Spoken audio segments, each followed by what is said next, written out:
नीलाम्बुजश्यामलकोमलाङ्गं सीतासमारूपितवामभागं पाणौ महाशायकचारुचापं नमामि रामं रघुवंशनाथम्।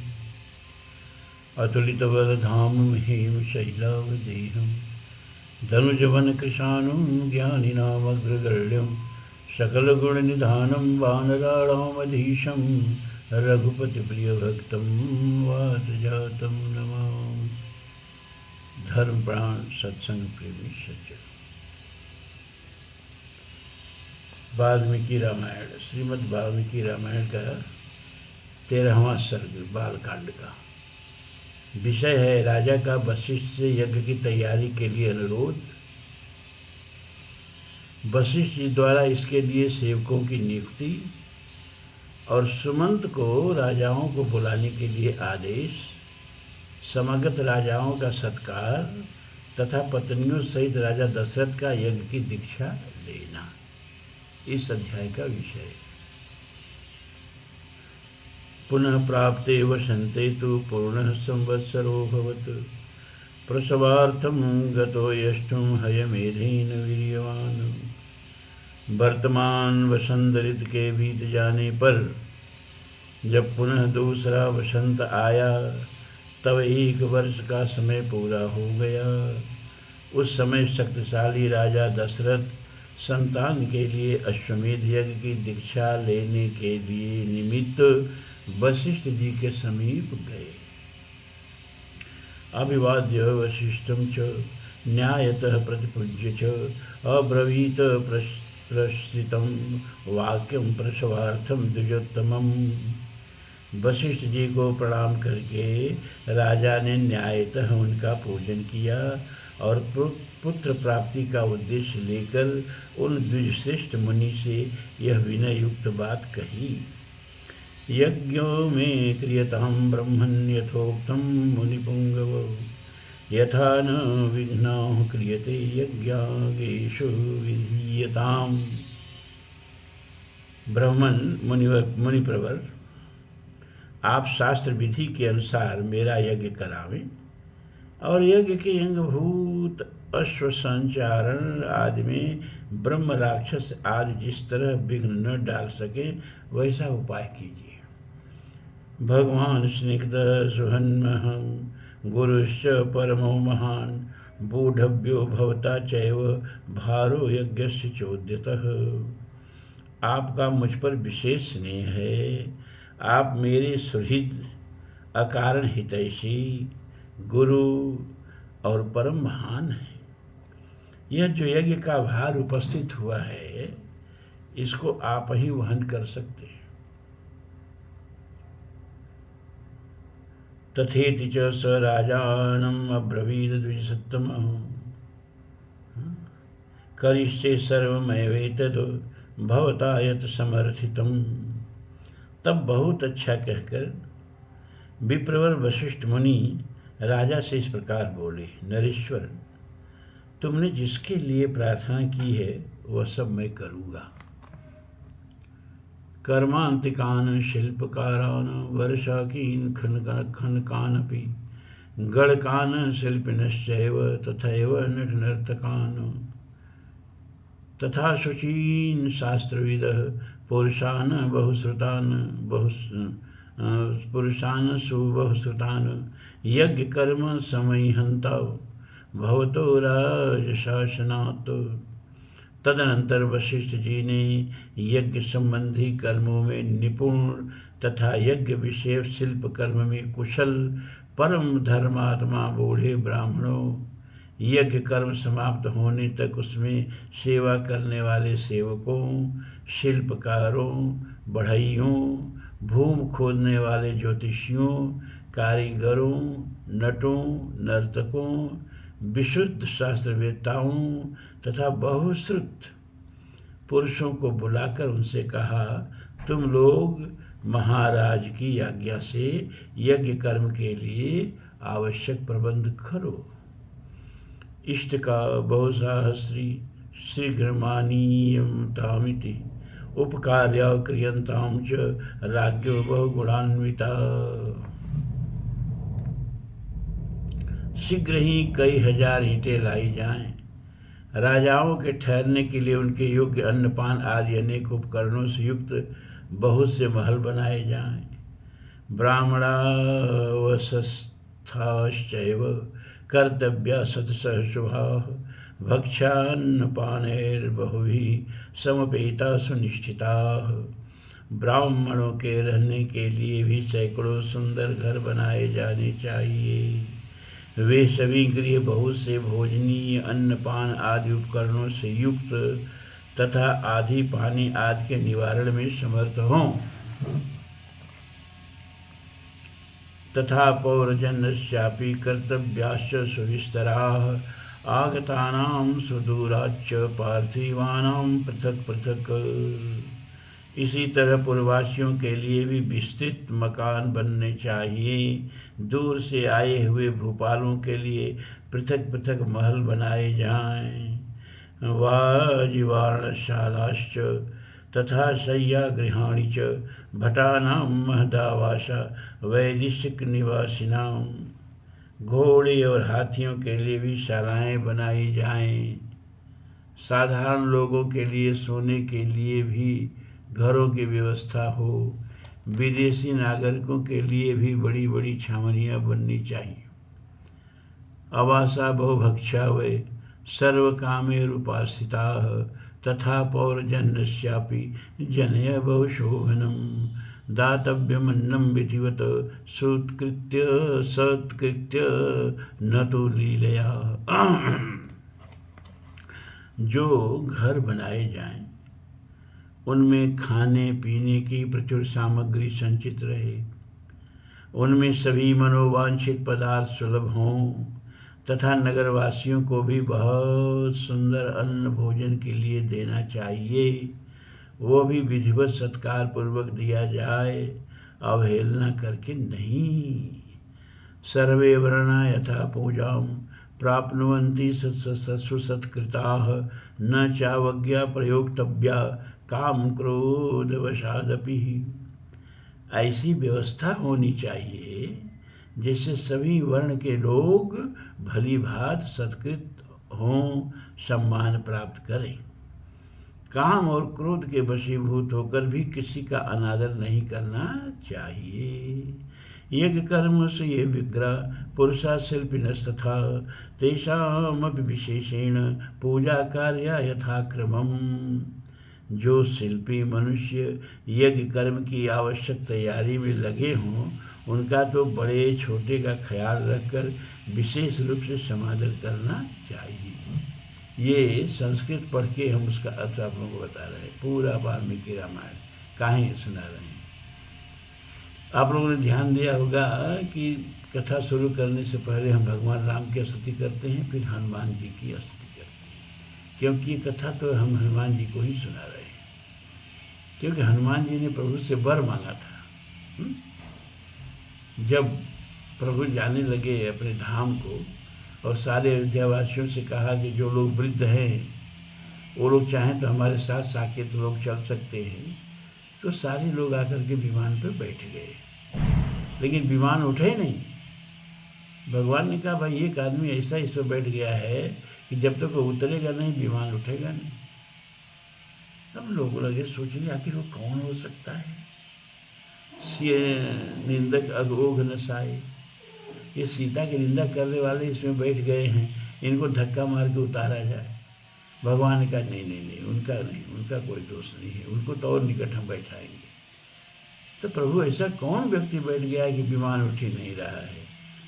भगवान ने कहा अरे भला हो वो आदमी अपने से उतर जाए, नहीं तो उतारना पड़ेगा। कोई नहीं उतरने को तैयार। तो प्रभु ने कहा ये जो हनुमान बैठे है ना, ये हमसे सट करके चरण पकड़ के बैठ गया है ना, इसी से विमान नहीं उठ रहा है। हनुमान जी की आंखों में अश्रुधारा बहने लगी। प्रभु क्या कह रहे हैं, हम ही को छोड़ के जाएंगे अब? कहाँ, तुमको ही इस भूतल पे रहना है। अब तो हम अपने लोग जा रहे हैं, हमारे भक्तों पर कोई कष्ट पड़ेगा तो हमको आने में समय लगेगा कि नहीं लगेगा। तो तुम यहाँ रह करके और जब भी हमारे भक्तों पर कष्ट पड़े उनका संकट मोचक बन के तुम तैयार रहोगे, शीघ्र से शीघ्र उनकी सहायता करोगे। इसीलिए तुमको भूतल पर रहना है, हमारे भक्तों की सहायता के लिए, उनकी सेवा के लिए। सो अनन्य जाके यस मति न टरे हनुमंत, मैं सेवक सचराचर रूप स्वामी भगवंत। चर अचर की सेवा करने के लिए, सभी राम भक्तों की सेवा करने के लिए तुमको इसी मर्त्यलोक में रहना है। हनुमान जी ने कहा, प्रभु आपकी आज्ञा का तो उल्लंघन नहीं हो सकता, लेकिन आज हम भी आपसे कुछ मांगेंगे। भगवान ने कहा, जल्दी मांग भैया, तो कुछ तो मांग ले हमसे। अरे प्रति उपकार करो का तोरा, सन्मुख हो ही न सकत बन मोरा। सुन सुत तो ही न मैं नाही, अकर विचार देखो मन माय। कुछ तो मांग ले भैया, तो मांग का क्या मांगता है। मोरे नहीं दे कुछ तो ले, जो मांगोगे सो मिलेगा। तो हनुमान ने कहा इसी वाल्मीकि रामायण में, यावर वीर चर्षति राम कथा महीतले, तावत वत्सयन्तु प्राण शरीरे मम न संशय। हे भगवान, जब तक आपकी कथा इस भूतल पर चलती रहे, तब तक हमारी प्राण धारा चलती रहे, तब तक हमारे सांसों का तार चलता रहे, और जिस दिन आपकी कथा सुनने को हमें न मिली, मेरे प्राण वही निकल जाए। तो ये राम कथा है ना, ये हनुमान का प्राण है। इसीलिए राम कथा शुरू करने से पहले हम हनुमान जी को बुलाते हैं, आइए प्रभु, कोई सुने न सुने, हम आपको आपका प्राण समर्पित कर रहे हैं, हम आपको राम कथा सुना रहे हैं।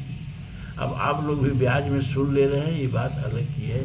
मुख्यतः ये कथा हम हनुमान जी को सुना रहे हैं, इसीलिए श्लोक पढ़ करके पूरा वाल्मीकि रामायण का अनुष्ठान कर रहे हैं।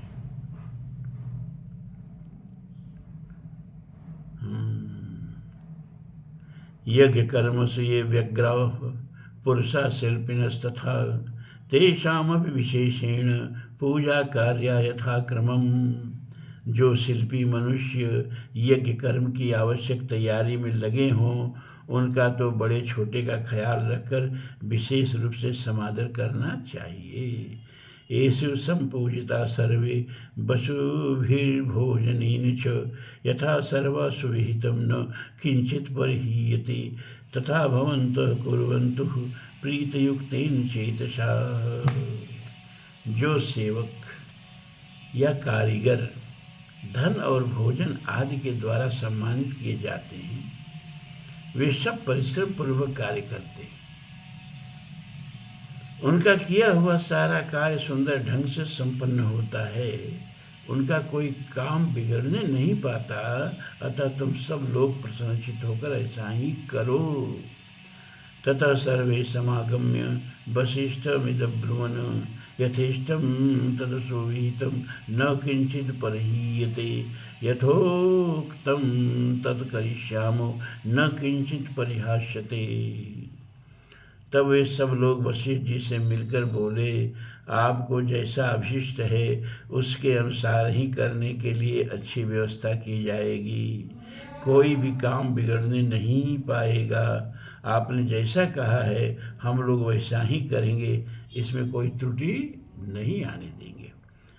ततः सुमंत्रमाहूय वसिष्ठो वाक्यमब्रवीत, नियमयन्त्रयस्व नृपतीनां पृथिव्यां ये च धार्मिकाः, ब्राह्मणान् क्षत्रियान् वैश्यान् शूद्रांश्चैव सहस्रशः।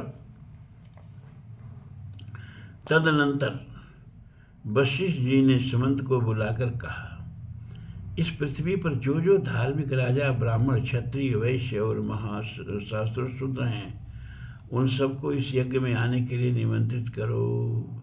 समानयस्व स्वकृत्य सर्वदेशु मानवान्, मिथिलाधिपतिं शूरं जनकं सत्यवादिनं, तमानय महाभागं स्वयमेव सुकृतं, पूर्व संबंधिनं ज्ञात्वा ततः पूर्वं ब्रवीमते।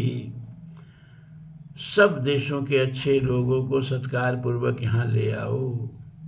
मिथिला के स्वामी सूरवीर महाभाग जनक सत्यवादी नरेश हैं। उनको अपना पुराना संबंधी जानकर तुम स्वयं ही जाकर उन्हें बड़े आदर सत्कार के साथ यहाँ ले आओ। इसीलिए पहले तुम्हें यह बात बता देता हूँ। तथा काशीपतिम स्निग्धम सततम प्रियवादिनम सद्वृत्तम देव संकाशम स्वयमेवान यस्व सह। इस प्रकार काशी के राजा अपने स्नेही मित्र हैं और सदा प्रिय वचन बोलने वाले हैं। वे सदाचारी तथा देवताओं के तुल्य तेजस्वी हैं, अतः उन्हें भी स्वयं ही जाकर ले आओ। तथा कय राजानं वृद्धं परम धार्मिकं श्वशुरं राजसिंहस्य सपुत्रं तमिहानयो। कई देश के बूढ़े राजा बड़े धर्मात्मा हैं। वे राजसिंह महाराज दशरथ के ससुर हैं, अतः उन्हें भी पुत्र सहित यहाँ ले आओ।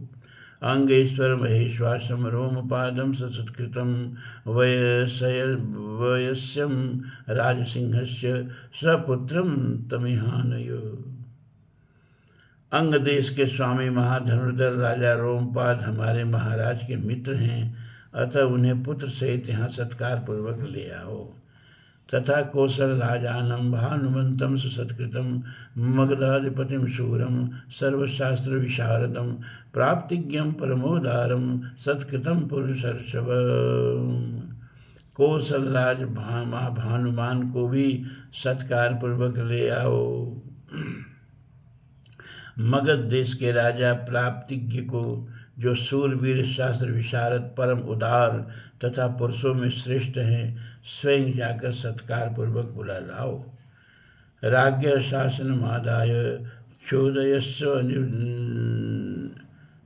नृपर्षभान् प्राचीनान् सिंधु सौवीरान् सौराष्ट्रे हंस पार्थिवान्।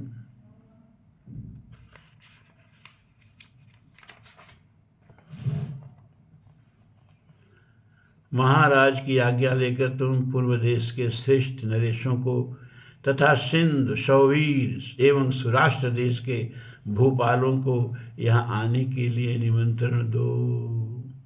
दाक्षिणात्यायन नरेन्द्राश्च समस्तानान् यश्वः सन्ति स्निग्धाश्च ये चान्ये राजानः पृथ्वीतले तान् यथा क्षिप्रं सानुगान् सह बान्धवान् एतान् दूतैर्महाभागैर्रानयस्व नृपाज्ञया। दक्षिण भारत के समस्त नरेशों को भी आमंत्रित करो। इस भूतल पर और भी जो नरेश महाराज के प्रति स्नेह रखते हैं, उन सबको सेवकों और सगे संबंधियों सहित यथाशीघ्र बुला लाओ। महाराज की आज्ञा से बड़े बड़भागी दूतों द्वारा इन सब के पास बुलावा भेज दो। वशिष्ठ वाक्यम तम छुत्वा सुमंत्र स्वरितम तदा व्यादिशत पुरुषांस्तस्त्र राज्ञा मानयन शुभान। वशिष्ठ का यह वचन सुनकर सुमंत ने तुरंत ही अच्छे पुरुषों को राजाओं की बुलाहट के लिए जाने का आदेश दिया। स्वयमेव ही धर्मात्मा प्रयातो मुनिशासनात् सुमंत्रस्त्वरितो भूत्वा समानेतुं महामतिः। परम बुद्धिमान धर्मात्मा सुमंत्र वशिष्ठ मुनि की आज्ञा से खास राजाओं को बुलाने के लिए स्वयं ही गए। ते च कर्मांतिका सर्वे वशिष्ठाय महर्षये सर्वनिवेदयन्ति अस्म यज्ञे यद कल्पितम्। यज्ञ कर्म की व्यवस्था के लिए जो सेवक नियुक्त किए गए थे, उन सब ने आकर उस समय तक यज्ञ संबंधी जो कार्य संपन्न हो गया था, उस सब की सूचना महर्षि वशिष्ठ को दी। ततः प्रीतो द्विजश्रेष्ठ स्थान सर्वान् मुनिर्ब्रवीत अवज्ञया न दातव्यम काश्चिल्लीलयापि वा अवज्ञया कृतं हन्याद दातारं नात्र संशयः।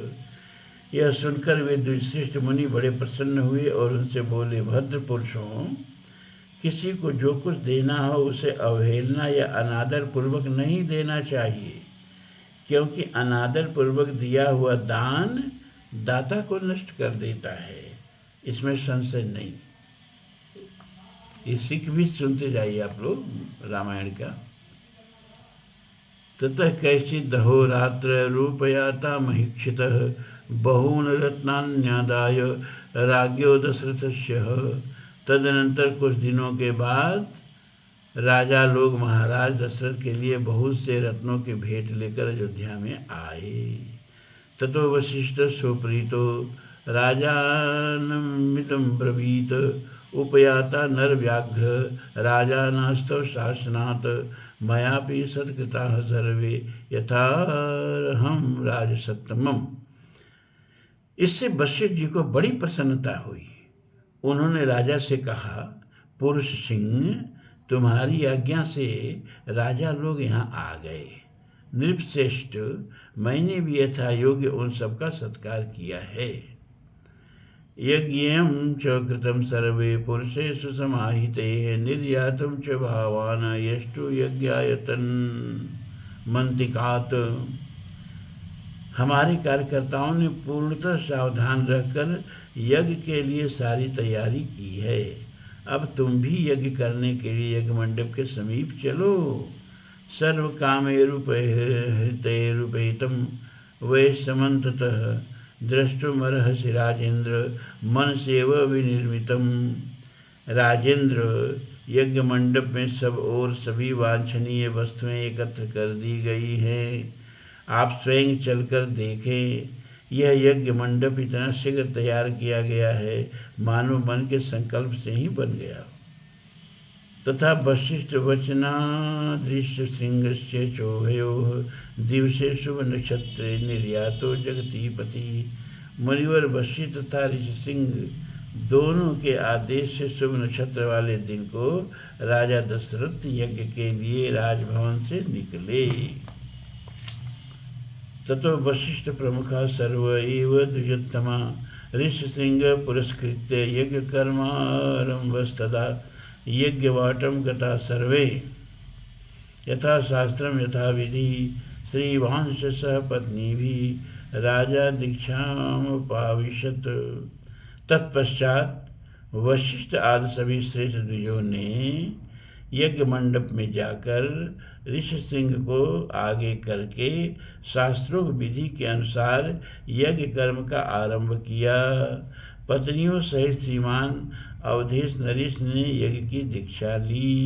इत्यार्थे श्रीमद् रामायणे वाल्मीकि आदि काव्ये बालकांडे त्रयोदशः सर्ग समाप्त। अब चतुर्दश सर्ग शुरू होता है, 14वां सर्ग।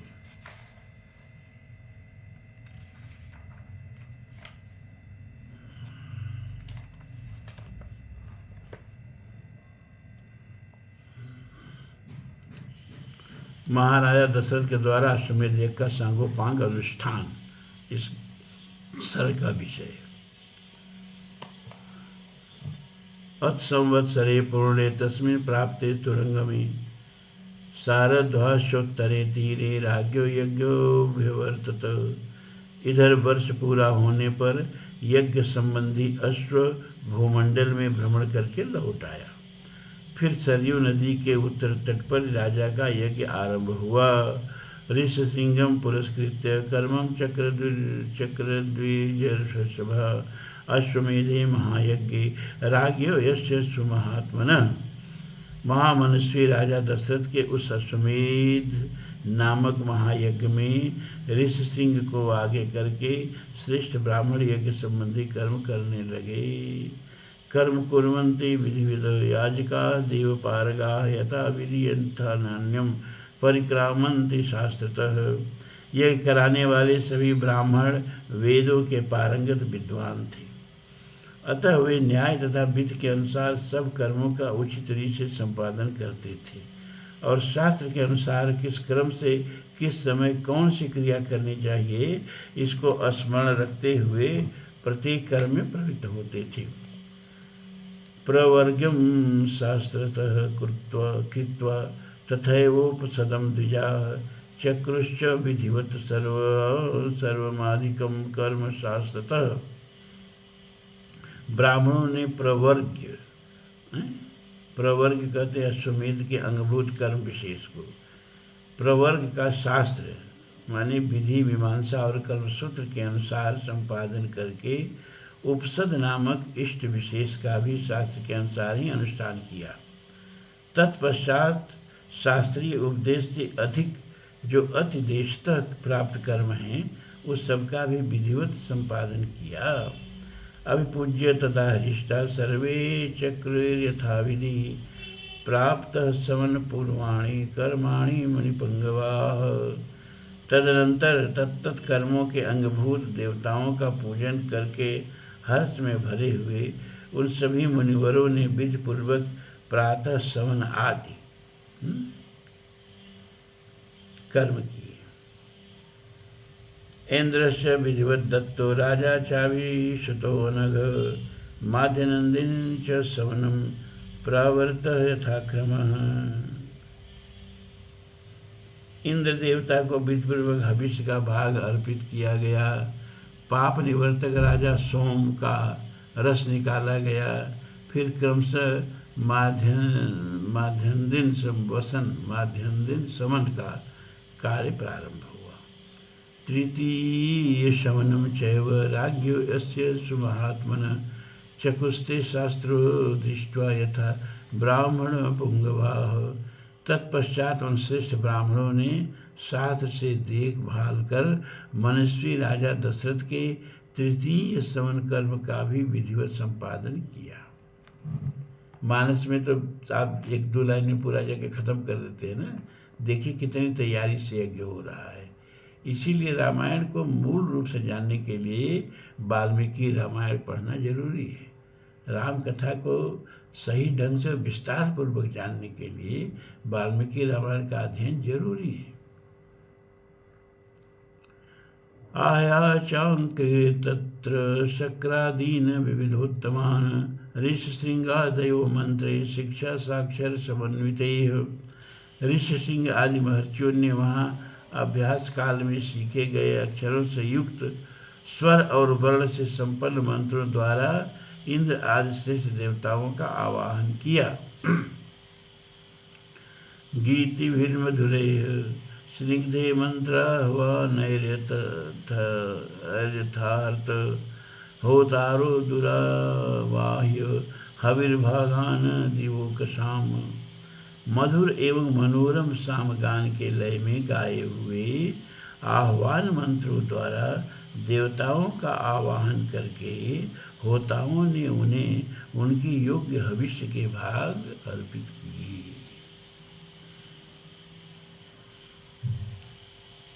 न चाहुतं भूत तत्र स्खलितं वा न किंचन दृश्यते ब्रह्मवत् सर्वं क्षेमयुक्तं हि चक्रिरे।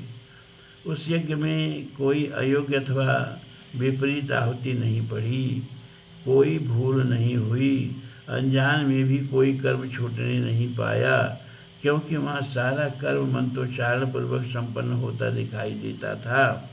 महर्षियों ने सब कर्म क्षेमयुक्त एवं निर्विघ्न परिपूर्ण किए। न ते स्वसु श्रांतो वाक्क्षुधितो वा न दृश्यते न विद्वान ब्राह्मण कश्चिन्ना शांतानुश्चरस्तथा। यज्ञ के दिनों में कोई भी ऋत्विज थका मादा या भूखा प्यासा नहीं दिखाई देता था।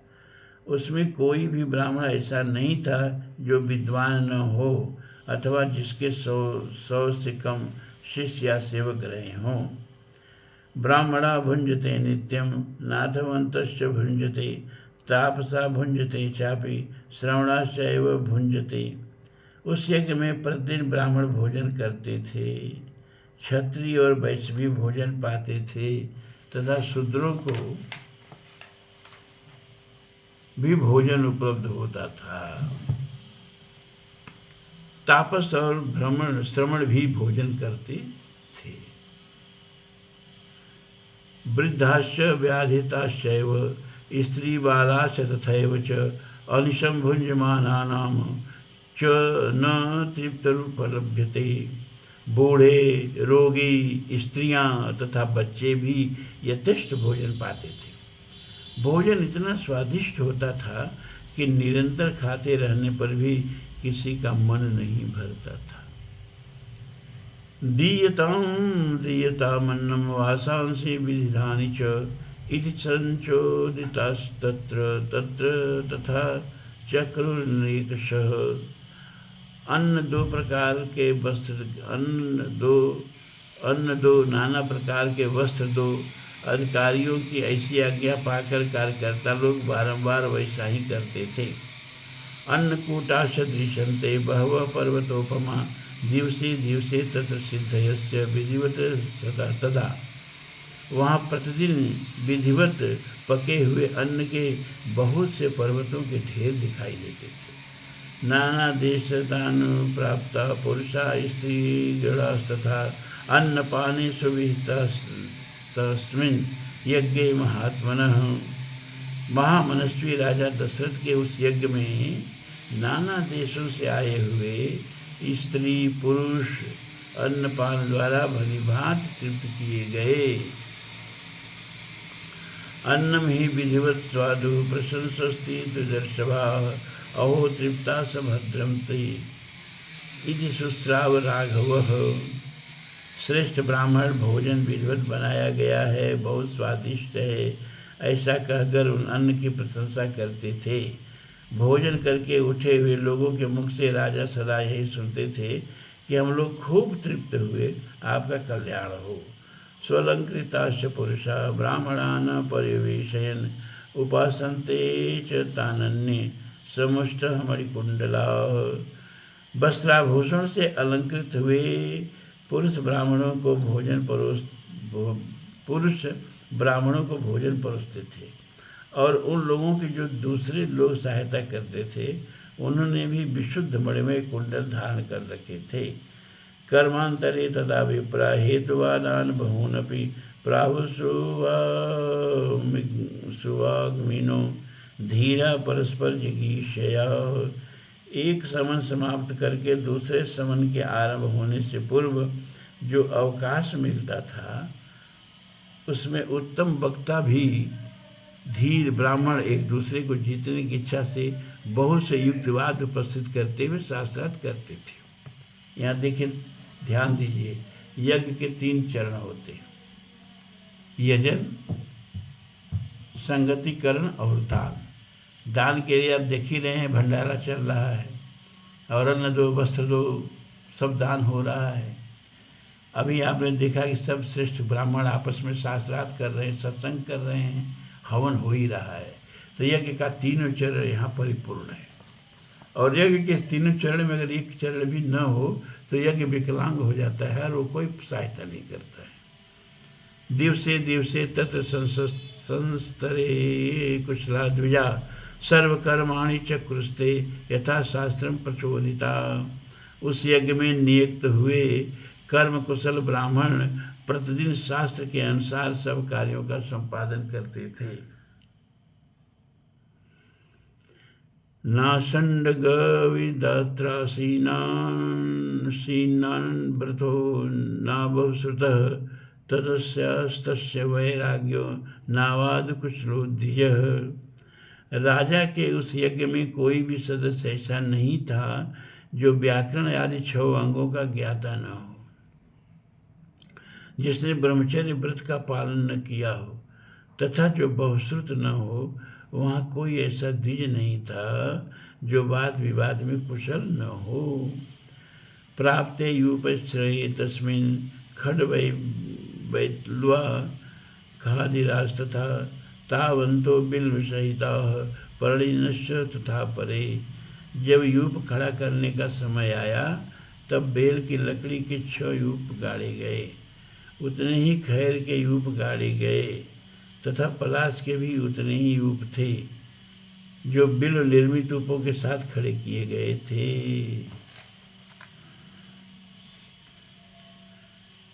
यूप का मतलब समझ रहे हैं, जैसे कि यज्ञ विवाह भी एक यज्ञ है ना, मतलब उसको तमाशा बना के रख दिया गया है, तो उसमें जो माड़ों में बांस नहीं गाड़े जाते हैं उसको यूप कहते हैं।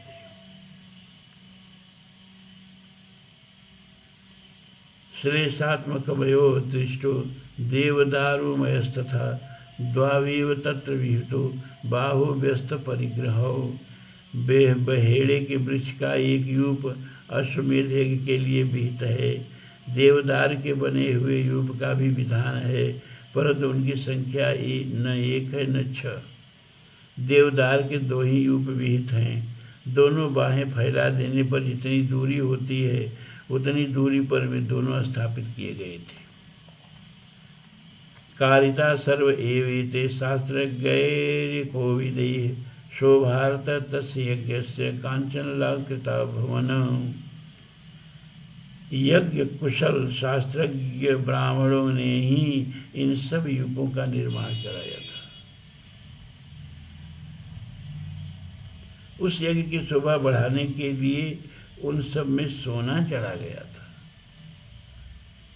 एकविंशत्युपास्ते एकविंशत्यरत्नः वाशोभिरेकविंशद्भिरेकं समलंकृताः। पूर्वोक्त 21 यूप 21 अरत्नी यानी 504 अंगुल ऊंचे बनाए गए थे।